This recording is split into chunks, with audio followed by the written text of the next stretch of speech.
दिनैनि गोदान भिडिअआव आरो फिन खेबसेबाव बरायफिनबाय। दिनैनि गोदान भिडिअआनो जाहैबाय सेल्फ हेल्पनि आङो मोनसे बिग आपडेट लानानै फैदों। बे आपडेटआनो जाहैबाय जाय आइजोफोरा सेल्फ हेल्प ग्रुपआव जइन ग्रुप दं, सेल्फ हेल्प ग्रुपआव नाम दं, नोंथांमोना थाबैनो आसाम गभर्नमेन्टनिफ्राय 1,10,000 फैसा मोननो थांगासिनो दं।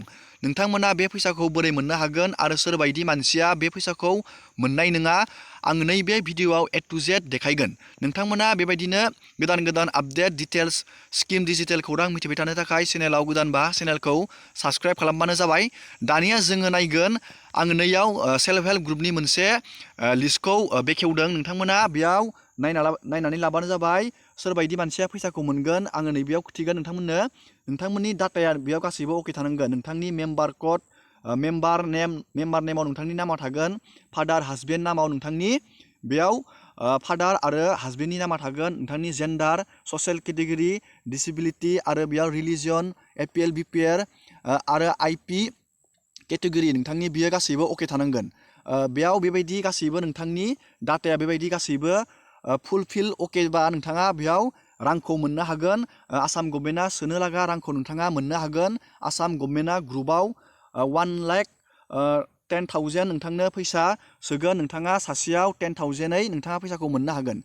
नाथाय नैबेबायदि मानसिया मोननाय नङा जाय बिथांमोननिया नैबेयाव बिथांनिया कार्डनि केटेगरिया बेयाव सजायाखै आरो IP केटेगरिया बेयाव सजायाखै, बिथांमोना बे रांखौ मोननाय नङा। नोंथाङा थाबैनो बेबायदि लिस्टखौ चेक खालामनानै नोंथाङा बेखौ खामानि मावनानै लानांगोन। ब्लगाव थांनानै नोंथाङा थाबैनो खामानिखौ मावनानै लानांगोन, अब्लानिया नोंथाङा रांखौ मोननो हागोन।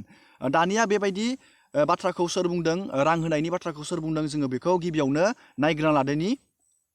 1,10,000 টকা দিম আৰু আপোনালোকে অতি সোনকালে পাব, মাত্ৰ কেইটামান দিন ধৈৰ্য ধৰক। আজি মহিলাসকলক আমি আত্মসহায়ক গোটৰ টকা দিছো আৰু দিম। যোৱা বছৰ 25,000কে দিছিলো, কংগ্ৰেছে 5,000কে টকা দিছিলে, আমি যোৱাবাৰ 25,000কে টকা দিছিলো, এইবাৰ 1,10,000কৈ টকা দিম আৰু আপোনালোকে অতি সোনকালে পাব, মাত্ৰ কেইটামান দিন ধৈৰ্য ধৰক।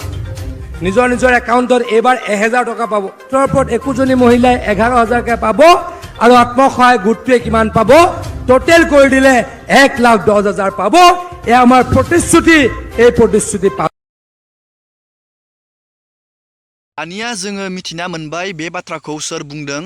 जोङो दानिया नायगोन नोंथाङा गावबागावनि डाटाया थिग दंना गैया, नोंथांनि ग्रुपनि नामाव नोंनि नामा थिग दंना गैया, नोंनि डाटाया जोङो बेखौ बोरै चेक खालामनो, जोङो बेखौ दानिया नायदिनि। नोंथाङा गिबियावनो बेखौ चेक खालामनो थाखाय गुगोलाव हाबनानै सार्च ब्राउजाराव लिरनांगोन नोंथाङा SHG रिपर्ट। आं लोगोसे बे लिंकखौ भिडिअनि डिसक्रिपसनाव होना दोनगोन। नोंथाङा बे डिसक्रिपसनाव थुबाथाय डाइरेक्टयै पेजाव थांनानै नायनो हागोन। जों दानिया नैबे SHG रिपर्टआव थुनांगोन।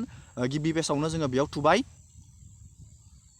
दानिया बेबायदि मोनसे पेज गेवगोन। नोंथाङा बेयाव नोंथांनि स्टेटखौ सिलेक्ट खालामनांगोन। जोङो नैबेयाव आसामखौ, नैबेयाव आसामा दं, जोङो बेयाव आसामखौ सिलेक्ट खालामबाय।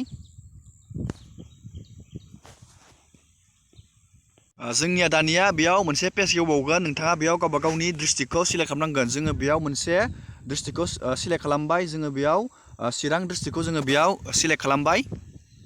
जोङो दानिया बेयाव ब्लकखौ सिलेक्ट खालामनांगोन। जोङो बेयाव मोनसे ब्लकखौ जोङो सिलेक्ट खालामबाय। नोंथाङा बेयाव ब्लकखौ सिलेक्ट खालामखांनानै नोंथाङा दानिया बेयाव ग्राम पन्सायत, नोंथांनि PCC नामखौ नोंथाङा बेयाव सिलेक्ट खालामनांगोन। नोंथांनि ग्राम पन्सायतआव बेयाव थागोन नामा, नोंथाङा बेयाव नोंथांनि ग्राम पन्सायतनि नामखौ नोंथाङा सिलेक्ट खालामनांगोन। जोङो बेयाव मोनसे ग्राम पन्सायतनि नामखौ जों बेयाव सिलेक्ट खालामबाय। दानिया नोंथाङा बेयाव नोंथांनि भिलेजनि नामखौ सिलेक्ट खालामनांगोन। जोङो बेयाव भिलेजनि नामखौ मोनसे सिलेक्ट खालामबाय।